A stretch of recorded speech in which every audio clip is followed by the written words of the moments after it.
Welcome to my channel that's call a girl और मैं हूं कांक्षा। आज की वीडियो एक क्विक कंपैरेटिव वीडियो है जिसमें मैं दो tinted 100% mineral summer essential sunscreens की कंपैरिजन आपके लिए लेके आई हूं।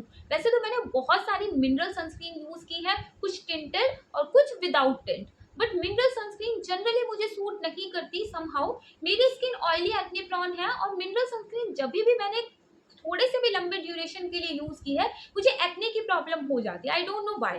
तो ये दो ऐसी सनस्क्रीन हैं जिनसे मैंने काफी लंबे टाइम के लिए यूज भी किया और इनसे मुझे किसी भी टाइप का इशू भी फेस नहीं करना पड़ा। साथ साथ इनकी अच्छी बात ये भी है कि इनकी कंसिस्टेंसी समर अप्रोप्रिएट है। आप समर में भी इन सनस्क्रीन को बहुत आराम से यूज कर सकते हैं।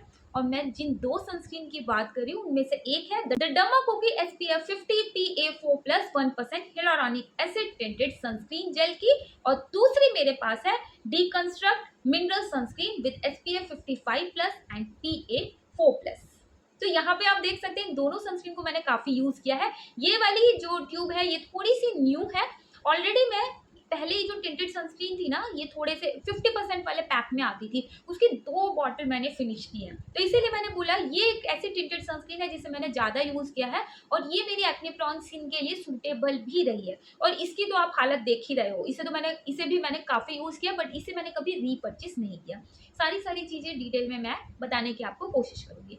सबसे पहली चीज, जैसे कि मैंने आपको बताया ये 100% मिनरल सनस्क्रीन है, तो इसमें सिर्फ और सिर्फ 2 फिल्टर यूज किए गए हैं दोनों ही सनस्क्रीन में, zinc oxide and titanium dioxide. इन दोनों ही सनस्क्रीन में किसी भी टाइप का आपको व्हाइट कास्ट नहीं मिलता है। जब आप इन सनस्क्रीन को अप्लाई करने के बाद अपना फेस टच करते हैं तो ये सनस्क्रीन बाकी मिनरल सनस्क्रीन की तरह आपके फिंगर्स पे नहीं आती हैं। इसके साथ साथ इन्हें लगाने के बाद किसी भी टाइप की जलन या फिर बर्निंग सेंसेशन आपको फेस नहीं करनी पड़ेगी। ये दोनों ही सनस्क्रीन इवन आंखों को भी हर्ट नहीं करती है, क्योंकि दोनों ही ये जो सनस्क्रीन है ये प्रेगनेंसी सेफ है। दूसरा, अगर आपके चेहरे पे थोड़ी बहुत डिस्कलरेशन की प्रॉब्लम है या फिर एक्ने के मार्क्स वगैरह हैं तो कभी कभी आपको अच्छा लगता है उन्हें शेयर कवरेज देना, तो फाउंडेशन की तरफ जाने से पहले आप इस टाइप के सनस्क्रीन ट्राई आउट कर सकते हैं। ये दोनों ही जो सनस्क्रीन है ये वाटर रेजिस्टेंट है, स्वेट प्रूफ है, और इन्हें रिमूव करने के लिए आपको डबल क्लेंजिंग यूज करनी पड़ेगी। पहले किसी ऑयल बेस्ड क्लेंजर से आप कोई क्लेंजिंग ऑयल भी यूज कर सकते हैं, और दूसरा आप अपना जो भी regular gel based face wash use करते हैं वो। तो डबल क्लेंजिंग से ही ये दोनों सनस्क्रीन आप निकाल पाएंगे। नेक्स्ट मैं बात करना चाहूंगी डिफरेंसेस की। डीकंस्ट्रक्ट वाली में आपको SPF 55+ एंड PA4+ की रेटिंग मिल रही है, जबकि द डर्माको में आपको SPF 60 मिल रहा है। इसके अलावा जो मेजर डिफरेंस मुझे लगा वो है इसकी कंसिस्टेंसी और इसके टिंट में। यहाँ पे मैं आपको इसकी कंसिस्टेंसी दिखाना चाहूंगी। ये जो है ये आपको इस टाइप की क्रीमी कंसिस्टेंसी में मिलती है, और जो द डर्माको वाली है वो भी वैसे तो क्रीमी ही कंसिस्टेंसी है, लेकिन अगर आप देखेंगे तो आप अंतर ऑब्जर्व कर पाएंगे। ये है द डर्माको वाला। तो द डर्माको जो मिनरल सनस्क्रीन है ये आपको कंप्लीट मैट फिनिश में मिलती है। जब आप इसे लगाते हैं तो ये एक वेलवेटी फिनिश देती है, ये बिल्कुल भी ड्राई नहीं है, इसी वजह से इसे मैं यूज भी कर पाई। जबकि डीकंस्ट्रक्ट वाली की जो फिनिश है वो डूई फिनिश है। वैसे ही क्लेम करते हैं कि ये एक मैट सनस्क्रीन है, बट ये एक डूई सनस्क्रीन है। उसके अलावा आप इन दोनों के टिंट में डिफरेंस देख सकते हैं। तो यही एक मेजर रीजन भी था इनकी कंपैरिजन आपके साथ शेयर करने का। तो अगर आप fair to medium skin tone में आते हैं और आपको ऑब्वियसली मैट सनस्क्रीन पसंद है तो आप द डर्माको की तरफ जा सकते हैं।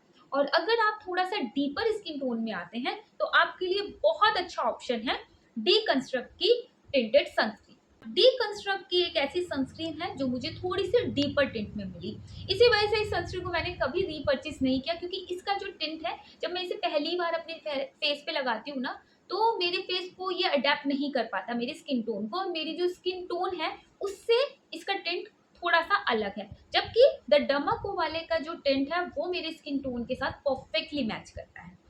नेक्स्ट मैं बात करना चाहूंगी इनकी प्राइस पॉइंट की। ये थोड़ी सी एक्सपेंसिव साइड में आती है अगर हम MRP की बात करें तो एज कम्पेयर टू डीकंस्ट्रक्ट वाली, लेकिन इसमें आपको 2 पैक मिलते हैं। इसमें आपको 50 ml वाला पैक भी मिलता है और 30 ml वाला भी।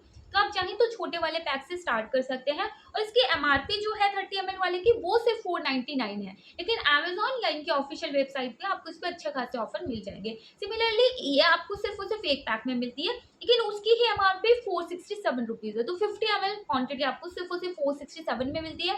और एज आई मेंशन Amazon पे आपको इस पे भी अच्छे खासे ऑफर मिल जाएंगे। तो ये 2 मिनरल सनस्क्रीन है जो प्रेगनेंसी सेफ भी है और आप इन दोनों को बहुत इजीली समर्स में यूज कर सकते हैं। वैसे रिसेंटली मैंने आपके साथ बेस्ट सनस्क्रीन फॉर समर्स के लिए एक वीडियो शेयर की थी जिसमें मैंने आपको 9 डिफरेंट कैटेगरी की सनस्क्रीन रिकमेंड की थी। उसमें मैंने आपको टिंटेड सनस्क्रीन भी बताई थी, लेकिन अगर आप टिंटेड सनस्क्रीन के अलावा जेल बेस्ड, लाइट वेट या फिर नासिनामाइड विटामिन सी बेस्ड सनस्क्रीन में इंटरेस्टेड है तो आप वो वाली वीडियो चेकआउट कर सकते हैं। 9 डिफरेंट कैटेगरीज में मैं आपके लिए ह्यूज कलेक्शन लेके आई थी और सारी की सारी जो सनस्क्रीन थी वो एक्ने प्रोन सेंसिटिव स्किन के लिए सूटेबल थी और समर के लिए एकदम अप्रोप्रिएट थी। तो मैं कहूंगी इस वीडियो को देखने के बाद आप वो वाली वीडियो जरूर से चेकआउट करें। सो गाइस, मुझे उम्मीद है मेरे जो क्विक कंपैरिजन वीडियो है वो आपके लिए हेल्पफुल रहा होगा। So yeah that's all for today's video. See you, bye bye.